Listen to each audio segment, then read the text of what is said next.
the end of the presentation, a woman came up to me. She was one of the parents, and she comes running out. She goes, "Oh my gosh, Maureen, that was a great speech. I loved it. Have you ever heard of Toastmasters?" Rejoined a few years later, and then in 2009 was the first time I made it to the finals of the World Championship. So that was pretty cool. But it all started because I wanted somebody to buy lipstick. In becoming a professional public speaker, what do you think someone is really going to have to work on for themselves to do that, to accomplish that? Do you have a message to give that is not just a cool story about yourself, but a message that teaches a lesson that can make an impact on other people? That's important. Toastmasters teaches you how to speak. NSA teaches you how to make money as you speak. I was one of the only women in my engineering program at Notre Dame. I am just not qualified. Who am I to think that I could do something like that? It was definitely a minority, but I loved the program. I loved my classes. I did great at them. When I got out of Notre Dame and got hired by NASA, I didn't realize it until a little while later. They did hire me because they needed more women. I wasn't the only woman. I was one of a few. But I didn't notice it because, for one thing, everybody treated me with dignity. I had challenging work to do. My bosses were terrific. I was in an environment that was so cool and stimulating. Do you feel like more women are seeing themselves stepping into the role of mechanical engineering? I wasn't encouraged by teachers to go into engineering. I was the one that was calling the shots, and they were like, "That's a great idea. It's pushing yourself forward is what creates confidence." Toast and Tea, where we have all the tea, tips, and stories, here to inspire you. Hosted by Little Norway's Toastmasters. Hi, everybody. Welcome to the podcast, Toast and Tea. My name is Shantia Crowley. I'm your host for today's podcast. I'm looking forward to the guest we have with us today, Maureen Zappala, an award-winning speaker, author of 5 books, and founder of High Altitude Strategies, someone who shows successful high performers how to overcome hidden self-doubt of the imposter syndrome. She's a native of New York City. She has a Bachelors of Science in Mechanical Engineering from the University of Notre Dame. She's spent more than 13 years conducting aircraft engine research at NASA's Lewis Research Center in Cleveland, which is now called Glenn Research Center. And yes, you heard it correctly. She is a rocket scientist. Despite her impressive accomplishments, one of them being that she became the youngest first female manager of NASA's Propulsion Systems Laboratory, Imposter Syndrome still managed to pester her subconscious. But this only further spurred a new endeavor to help others to overcome the secret shame so many of us struggle with. With game-changing strategies as a presentation skills coach, her reputation with audience members and professional associations such as Boston Scientific or Texas A&M University continues to grow. In 2009 and 2020, she was in the top 10 of 30,000 contestants in the Toastmasters International World Championship of Public Speaking Contests. And somehow she manages to fit in additional hobbies such as fitness, sewing, and ballroom dancing. Maureen, welcome to the podcast. Thank you so much. It's great to be here. I felt like I was getting such a high from reading your bio online. It's good. It sounds like somebody else that you described. It's like, wow, I guess I did do that, didn't I? You did it. You've amassed so many achievements, and today I look forward to learning from you and what is at the root of your unstoppable passion. I can't help but think that the little girl who dreamt of the life that you've created for yourself, what do you think at an early age informed your ability to skyrocket into the career and academic stratosphere? It's a great question because it did start when I was a little girl. My dad was my hero. He loved to tinker with cars. And I remember I was probably 6, 7, 8 years old. You're very young. Just standing next to him while he was tinkering over one of our cars in the driveway. And I pummeled him with questions. What's that do? What's that for? And he said, and he answered them. And then he said, Maureen, when you grow up, you should be an engineer. And I was appalled. I said, Daddy, I do not want to drive a train, because that's what I thought it was. And he said, no, different engineer. We grew up in New York City, and he worked for the Port Authority of New York and New Jersey, which was actually the original designers, builders, and owners of the World Trade Center. So I was even at the ribbon cutting ceremony of the World Trade Center complex. I watched them grow. He had a corner office up there someplace. So when he said, no, different kind of engineer, engineers build buildings and bridges. And I thought, I'm in. I love that idea. So, and that dream was born when I was very young. I stayed focused in math and science and did great in school, got into the University of Notre Dame, started out as a civil engineer, hated classes like concrete. So I switched to mechanical engineering because I wanted to build roller coasters. There's that. And then in college is when I found out about aircraft engines, jet propulsion, rocket science, and I was sold. I was in. So that started me on my engineering journey. My professional speaking journey came much later after that, which that's a whole nother chapter of my life. And we'll get into more of that later. Connecting back to mechanical engineering, I imagine at the time being, one of the first female youngest manager of NASA's Propulsion Systems Laboratory, there's not a lot of women that you're seeing who are a part of this industry. How did that make you feel? How did you deal with perhaps not seeing those role models or those representatives? What was keeping you motivated on your path? I wish I had a really good, insightful, profound answer, but quite frankly, I hardly even noticed, really. I was one of the only women in my engineering program at Notre Dame. And I don't remember what the percentage was. There were still women in my classes. That, I wasn't the only girl at all, out of the whole program. It was definitely a minority, but I loved the program. I loved my classes. I did great at them. Well, most of them, not so much in anything electrical. That made my head shake. But yeah, the statics, dynamics, all the physics classes, thermodynamics, fluid flow. I loved those classes. So I excelled because I loved it. When I got out of Notre Dame and got hired by NASA, I didn't realize it until a little while later. They did hire me because they needed more women. However, I did bubble to the top of the available pool. And even then, I wasn't the only woman. I was one of a few. But I didn't notice it because, for one thing, everybody treated me with dignity. I had challenging work to do. My bosses were terrific. I was in an environment that was so cool and stimulating. And I also learned as I progressed up that I had an influence over the men that a lot of men didn't have over men. I mean, I walked into a room and they immediately saw, oh, woman, let's clean up our language. Let's clean up our space. Let's defer to her. Not that I expected or demanded it, but it was just a nice perk, I guess, of how my presence just kind of raised things up a little to a different level.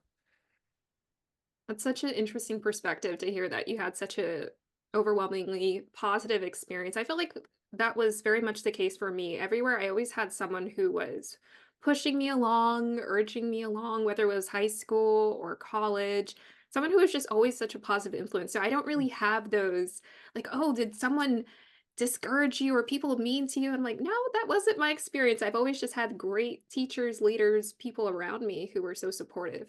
That's what it Mhm. sounds like. You had a really great support system.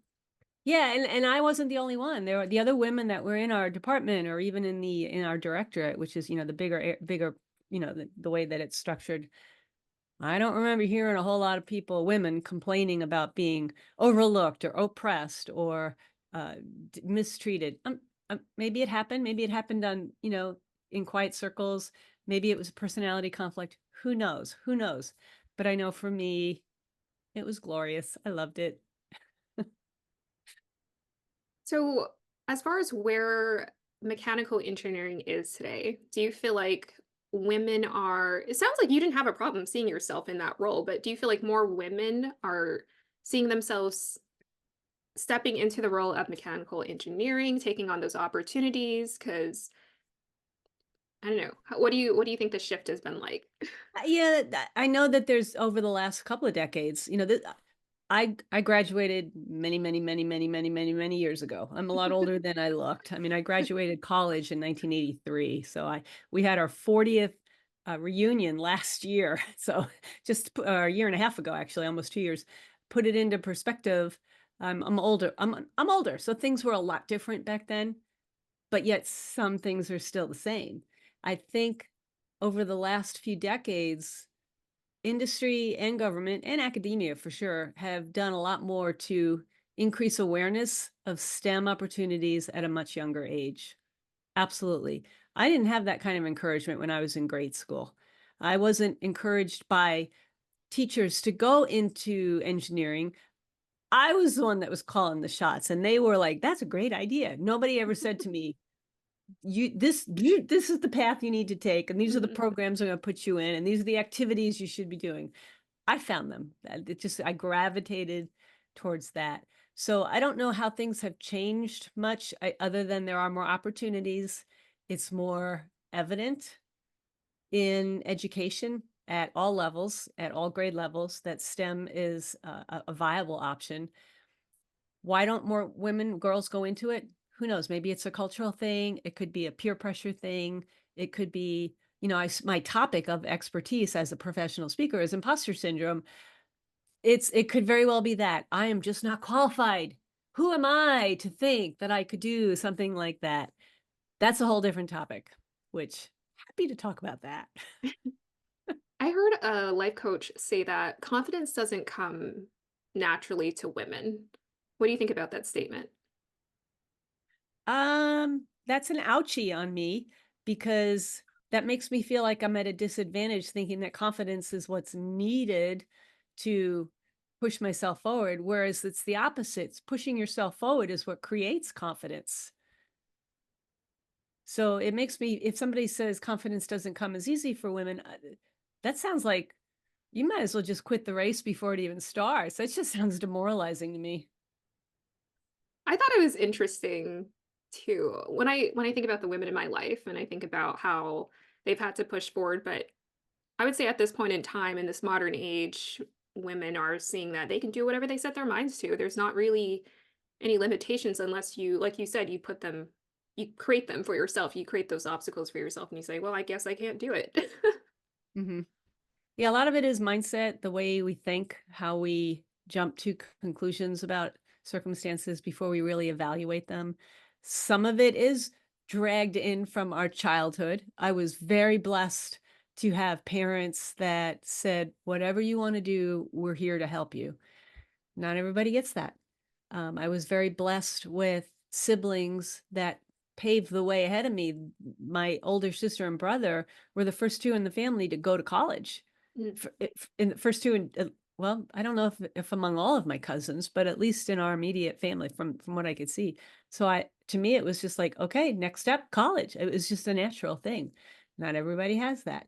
So when you get out into the professional world or you try to do something new, it's easy to feel like you're unprepared and unqualified. And that feels like a lack of confidence. And so you do shrink back. So is it different for men or women? It's men and women both feel the self-doubt. We just process it differently.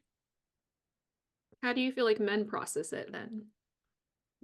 Men tend to, and this is very general. I do not like to, speak in absolutes. And I do subscribe to a dual gender model, even though I know there's all kinds of genders out there. The research itself is along two genders, so that's the way I roll. Um, Men tend to keep it hidden and quiet and push forward in other ways. They try to prove themselves in other ways. Women instead tend to want to talk more about it.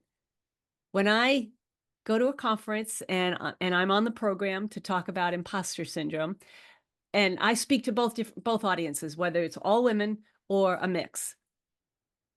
A lot of STEM audiences have both men and women. If I'm on the agenda, typically I will get more women in the if it's a breakout session, an optional breakout, I'll get more women because they want to talk more about it. Whereas Mhm. men are a little bit more timid to admit that they have it. However, when they do come in and they do see what imposter syndrome is and what that self-doubt is, what it looks like, what it's costing them, the sources of it, it takes the shame and the gender part of it out of the equation, and Mhm. they realize, oh, I didn't know there was more people than me that had it, and I didn't know there was a way through it. I'm in. I love that you're sharing that perspective because when I've done research too, I found that men and women, we have more in common than we are different. If you read men's some of the biographies, I was reading a biography about a man talking about his perspective and his struggles. I was like, that sounds like me. Like that doesn't sound very different from what I went through, the angst I've gone through, the storms I've gone through in my life. That sounds very similar.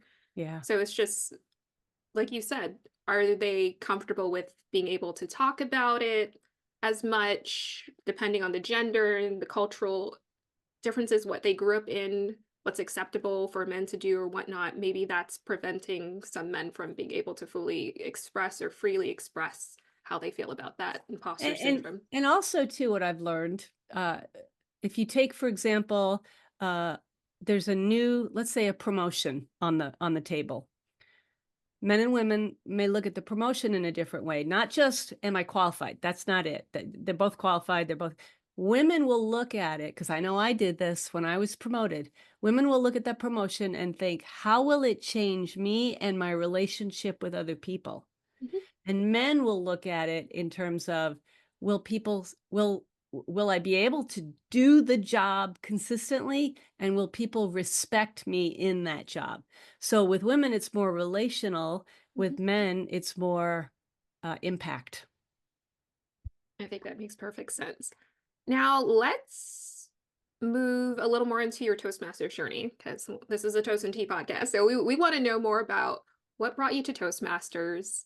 When did you join? Tell us about your story.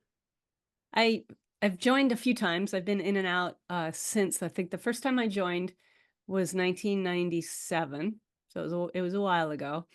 And here's I love telling this story because it's kind of funny. At the time, I had just left NASA. NASA had offered a cash buyout, and I knew eventually, I was married at the time, I knew eventually I would raise kids, and I really wanted to be a stay-at-home mom. So when they offered the cash buyout, I was like, I'll just quit now and then make babies, right?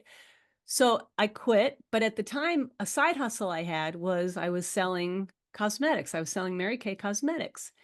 Now, when I was at NASA, filled with men, here I am trying to sell lipstick. I had a cash flow problem, right? So I was at an event speaking to a group of teenagers. It was a church.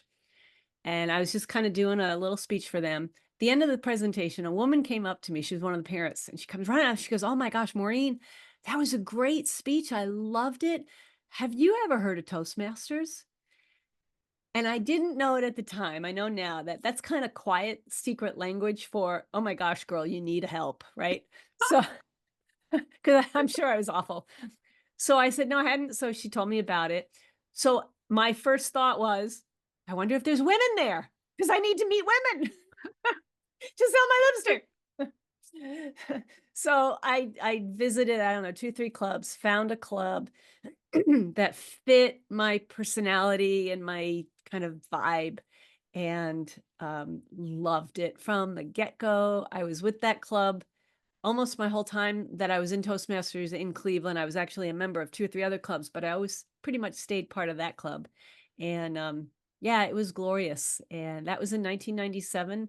The first time, let's see, that would have been in March of 1997, which everybody knows that's kind of heading into contest season, right? Mm. Yeah. And so when they said to me, "Hey, we have this speech contest called Table Topics. Would you like to do it?" And I didn't know what it was. I'm like, "You had me at contest, yes."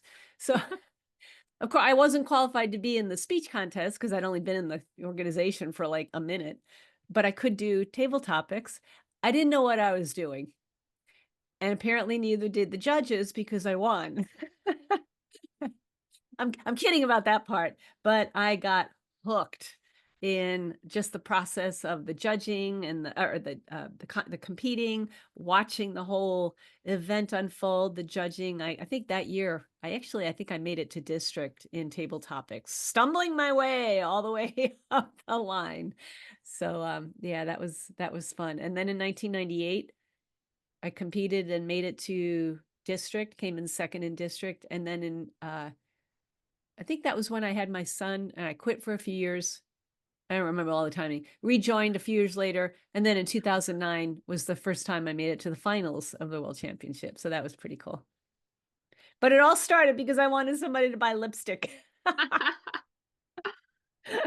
That's such a unique story, and it's whoever that woman was that, walked up to you and told you that you needed Toastmasters.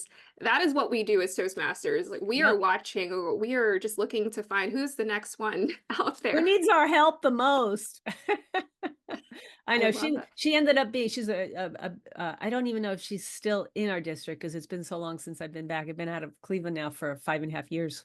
Her name was Sherry, and she was just a wonderful part of our district. She loved Toastmasters and was a great ambassador for them. And that's what I'm trying to do with this podcast. I'm also trying to be an ambassador for Toastmasters because I also enjoy it so much. I've been in 4 years now. And like you, I sort of had a little bit of that beginner's luck where second year, I joined the competition and I made it to district. And I was so proud Very of myself. cool. Yes, It was that's an accomplishment for sure. So I watched your keynote speech on YouTube that you did at the 2024 Toastmasters International Yeah, for the Convention. accredited speaker designation. Yes. So let's go back to the speech. It was inspiring, it was interactive, it was clever, it was fun, and the unique message you had about having a cool dot, the dot serving as a metaphor for our individual expression.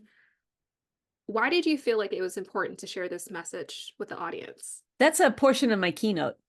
And it's Okay. actually the most remembered and repeated portion of my keynote, for which I get paid for clients.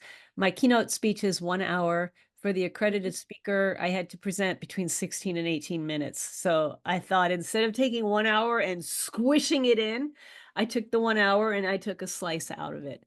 And that was the slice I chose because I wanted it to be interactive. I wanted it to be memorable, have an impact. And I knew that the Toastmaster audience was going to love it. They loved it so much that at the end, when I got real emotional, if you probably saw, I got really emotional at the end because I was just wrapping up the speech and I was just so overcome with emotion because they were a wonderful audience. They received the message well. This is my tribe. So I said, "Oh, my lovely Toastmaster audience," and they all started to clap. And I said, "Oh," and I cried. They started to clap. I'm like, "Stop clapping! I'm running out of time," because we live and die by the clock, right? At Toastmasters, which of course that made them laugh and clap even more. So it was a beautiful moment. But you're right, the dot analogy, which I picked up from a fellow high level Toastmaster, Ed Tate, who is the 2000 world champion of public speaking, dear friend of mine. I was in a workshop that he did, and in brainstorming in the workshop, that was an idea that I got from him.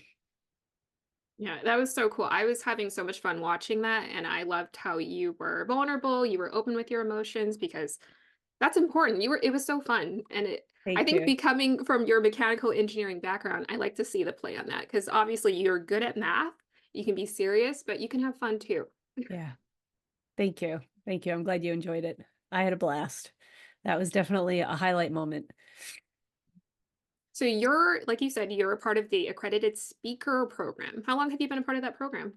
That was okay. So the accredited speaker, it's not a program; it's a Okay. designation. It's a Ah, recognition bestowed on professional speakers who have demonstrated business building skills as well as platform skills.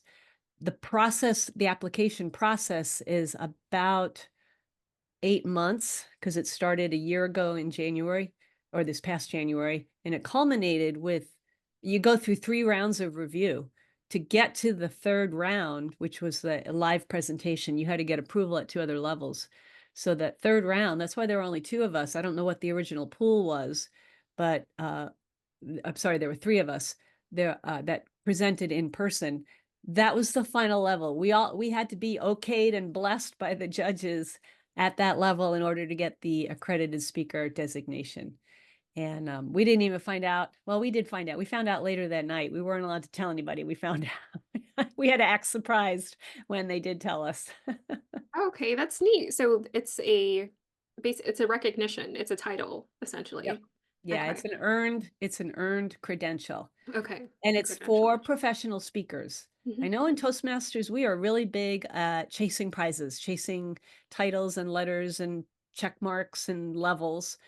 This is different. This is not just like, okay, what do I do? I have to be a accredited speaker. Well, no, you become a professional speaker first, and then look and see if what you're doing matches the qualifications to be labeled an accredited speaker.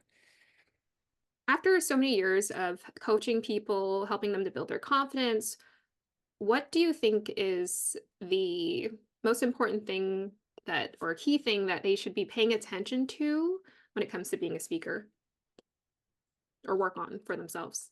Um, you mean like in becoming a professional speaker or Let's answer that question. I actually like that because I haven't really heard too much about that perspective.